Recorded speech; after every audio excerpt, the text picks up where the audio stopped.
Hello. आज इस व्याख्यान में हम प्लॉटिनस का निष्क्रमण सिद्धांत है, इस पर डिस्कस करेंगे। निष्क्रमणवाद एक सृष्टि विज्ञान संबंधी सिद्धांत है, कॉस्मोलॉजिकल सिद्धांत है, जो ये मानता है कि सभी वस्तुएं परम तत्व एब्सोल्यूट से बहकर निकलती है। निष्क्रमणवाद क्या मानता है कि सभी वस्तुएं एक परम तत्व से बहकर निकलती है। तो ये इमेजिनिज्म एक सृष्टि विज्ञान संबंधी सिद्धांत है जो ये मानता है कि सभी वस्तुएं परम तत्व से बहकर निकली है। निष्क्रमणवाद में ये माना जाता है कि सभी वस्तुएं परम तत्व से व्युत्पन्न होती है, लेकिन उस परम तत्व में किसी प्रकार की कमी नहीं होती। तो निष्क्रमणवाद क्या है? यह एक सृष्टि विज्ञान संबंधी सिद्धांत है जिससे हमें ये पता चलता है कि जिस विश्व की या जगत की सभी वस्तुएं, जगत की सभी वस्तुएं परम तत्व से बहकर निकलती, उसमें से निकलती है, लेकिन फिर भी उस परम तत्व में किसी प्रकार की कमी नहीं होती। पश्चिम में फाइलो पहला दार्शनिक है जिसने निष्क्रमण सिद्धांत का प्रतिपादन किया। यानी कि निष्क्रमण सिद्धांत का प्रतिपादन प्लॉटिनस ने नहीं किया, किसने किया? फाइलो ने किया था। प्लॉटिनस भी इस निष्क्रमण सिद्धांत को स्वीकार करते हैं। प्लॉटिनस ने एक द वन को सर्वोच्च सत्ता माना है। प्लॉटिनस ने परम तत्व का नाम क्या रखा है? द वन, एक। यह एक परम तत्व है, यह परम शुभ भी है। सृष्टि इसका शरीर है और यह सृष्टि की आत्मा है। यानी कि सृष्टि भी क्या एक तरह से परम तत्व ही है, इसके बाहर कुछ नहीं है। सृष्टि और परम तत्व में तादात्म्य संबंध है। सृष्टि तत्व का स्वभाव है, स्वाभाविक अभिव्यक्ति है, इमांसन है। प्लॉटिनस ने ईश्वर की तुलना एक ऐसे कुएं से की है जिससे जगत रूपी नदियां शाश्वत रूप में प्रवाहित हो रही है।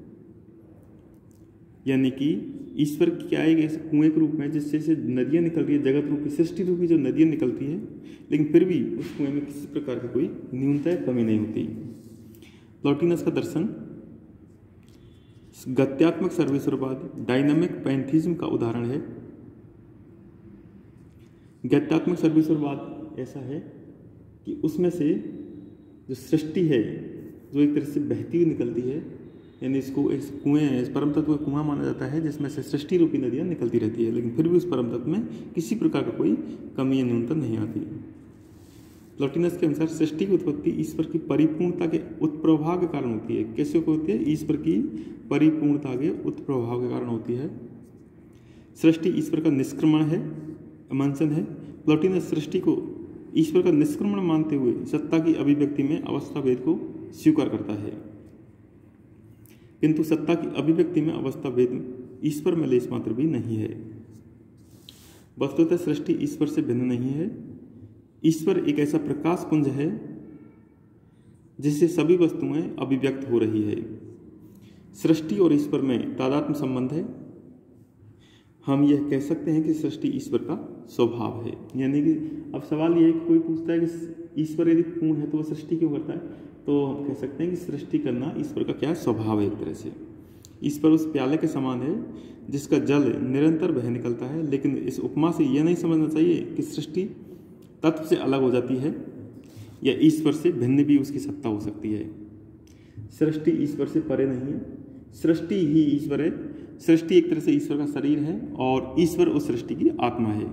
ईश्वर एक, पूर्ण और अविभाज्य है। सृष्टि के रूप में व्यवस्थित खंड खंड होकर नहीं बिखरता। तो एक तरह से सृष्टि और परम तत्व में तादात्म्य का संबंध है। सृष्टि क्या है? परम तत्व के स्वाभाविक अभिव्यक्ति है। ईश्वर सृष्टि क्यों करता है? तो प्लॉटिनस के अनुसार सृष्टि कोई भौतिक क्रिया नहीं है, यह ईश्वर के पूर्णता तिरेक परफेक्शन, पूर्णता का स्वाभाविक परिणाम है। इसकी बौद्धिक व्याख्या करना संभव नहीं है, ये ऐसा प्लॉटिनस मानता है। क्योंकि सृष्टि क्या है? एक तरह से परम तत्व की पूर्णता का स्वाभाविक परिणाम है। प्लॉटिनस ने ईश्वर या एक से निष्क्रमण को निम्न प्रकार समझाया है।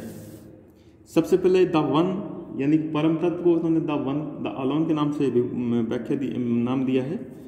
उससे सबसे पहले वन है परम तत्व, उससे क्या निकलता है अभिव्यक्ति से होता है नौस की होती है चेतन तत्व या परम चेतन तत्व। फिर वर्ल्ड सॉइल निष्क्रमित होता है, अभिव्यक्त होता है। उसके बाद सॉइल, आत्मा है जीवात्मा, फिर बॉडी जड़ जगत। सर्वप्रथम ईश्वर से नौस की अभिव्यक्ति निष्क्रमण होता है तथा फिर उस चेतन तत्व से विश्वात्मा की अभिव्यक्ति होती है। सॉइल, नौस और बॉडी के बीच की अवस्था है तथा बॉडी ईश्वर का अंतिम तथा निम्न स्तरीय निष्क्रमण है।